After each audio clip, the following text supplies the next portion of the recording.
રાજકોટનો stone killer આખરે ઝડપાઈ જતા પોલીસ અને રાજકોટવાસીઓએ રાહતનો શ્વાસ લીધો છે, પરંતુ આ સ્ટોન કિલરની કહાની પૂરી ફિલ્મી છે। રાજકોટ પોલીસ કમિશનર અનુપસિંહ ગહેલોતે શનિવારે યોજેલી પ્રેસ કોન્ફરન્સમાં તેની સિલસિલાબદ્ધ વિગતો ખુલ્લી કરી। શુક્રવારે સાંજે રાજકોટ પોલીસે સ્ટોન કિલર હિતેશ રામાવતને જામનગરથી ઝડપી પાડ્યો, ત્યારે તેમણે પોલીસ સમક્ષ તમામ હકીકત વર્ણવી દીધી। આવો જોઈએ શું છે સ્ટોન કિલરની હકીકત।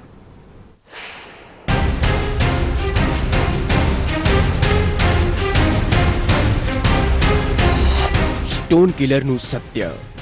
હિતેશ સાથે 16 વર્ષની ઉંમરે કૌટુંબિક સગાઈ બાંધ્યો હતો સજાતીય સંબંધ। એ ઘટનાએ તેના મગજમાં છોડી ઊંડી છાપ। એ ઘટના સ્થળે જ હિતેશે કર્યું સૌથી પહેલું સાગર મેવાડાનું ખૂન।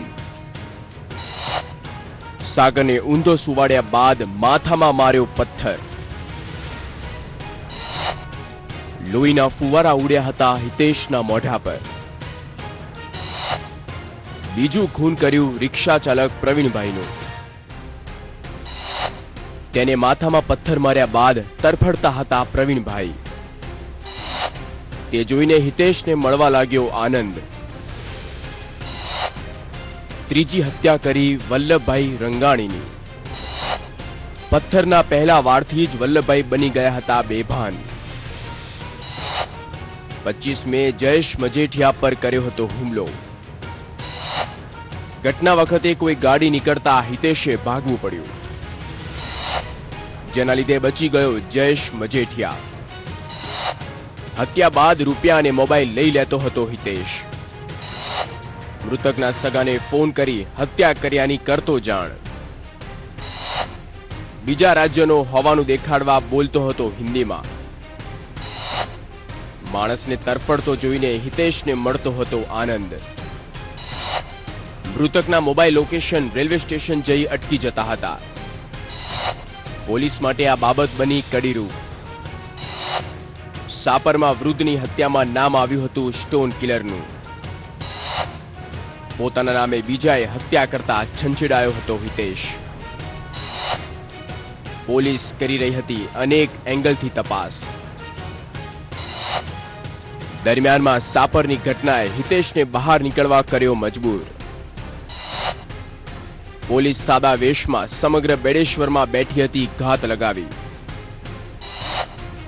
પોલીસે સ્ટોન કિલરની ચાલવાની સ્ટાઇલને બનાવી હતી કડી। રાજકોટની ટ્રેનમાં જવા નીકળ્યો હિતેશ। પોલીસે પકડીને બેસાડી દીધો ગાડીમાં। પકડતાની સાથે જ હિતેશ બોલ્યો, સાપરનું ખૂન મેં નથી કર્યું। હિતેશે ગાડીમાં જ કબૂલી લીધા તમામ ગુના। પ્રથમ હત્યા મંગળવારે કરી હતી, જે તેને ફળી હતી। આખો દિવસ ઘરમાં ક્રાઇમ પેટ્રોલ અને સાવધાન ઇન્ડિયા જોતો રહેતો। સમલૈંગિકોના સ્થાનો જાણતો હોવાથી તેને બનાવતો શિકાર। પકડાયો ત્યારે પણ રમન રાઘવ જોઈ હતી મોબાઈલ પર। હત્યા કરવી તે તેનો પ્રથમ ઉદ્દેશ હતો। જ્યાં સુધી પોલીસ પકડે નહીં ત્યાં સુધી કરવી હતી હત્યાઓ। વહેલી સવારે 4 થી 5 વાગે કરતો હતો હત્યા।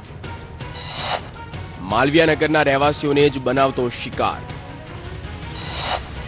બોડી બનાવવા ઘરે ઉપયોગ કરતો હતો પથ્થરોનો, જેના લીધે હત્યામાં ઉપયોગ કરતો હતો પથ્થરોનો। પોલીસે ખૂનીઓને સ્ટાઇલ જાણવા જોઈ હતી અનેક ફિલ્મો। પોલીસે બનાવી હતી અનેક તપાસ ટીમ। હિતેશ કોઈ જ મોબાઈલનો નહોતો કરતો ઉપયોગ। એક વખત આત્મહત્યાનો વિચાર કર્યો હતો હિતેશે। બાદમાં લોકોને મારવાનું નક્કી કર્યું હતું હિતેશે। સમગ્ર રાજકોટમાં દહેશત ફેલાવનાર સ્ટોન કિલરને આખરે પોલીસે પકડી પાડ્યો। સ્ટોન કિલરનું નામ હિતેશ રામાવત છે અને હિતેશ રામાવતના મોટા ભાઈએ સંદેશ સાથેની વાતચીતમાં જણાવ્યું કે અમારા પરિવારનો હિતેશ સાથે કોઈ સંબંધ નથી, જ્યારે તેના પાડોશીઓનું કહેવું છે કે પોલીસે હિતેશની ધરપકડ કરતા રાજકોટવાસીઓએ રાહતનો શ્વાસ લીધો છે।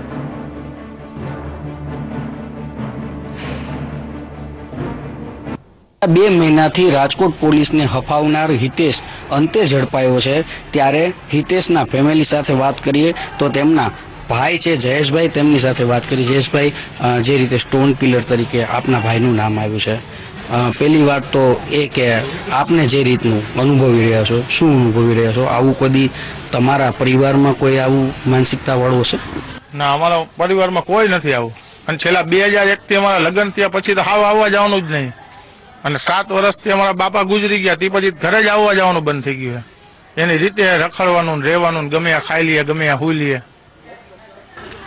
જે ખાસ કરીને નાનપણની વાત કરવા જઈએ તો નાનપણમાં બે ભાઈઓને ખૂબ બનતું હોય છે.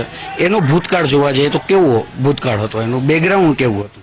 અમારી બા નાનપણથી ગુજરી ગયા એટલે કામ ધંધો કર્યો નથી, એની રીતે જ પહેલેથી રેખડો હોય. ક્યાંય નાની મોટી માથાકૂટ કરતો, ક્યાંય જીદી હતો, એનો સ્વભાવ કેવો હતો?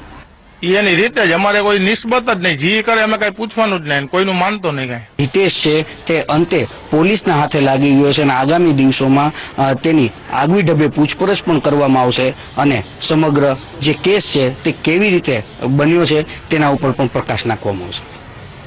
કેમેરામેન અમિત સાથે કલ્પેશ ગોયલ, સંદેશ ન્યૂઝ, રાજકોટ.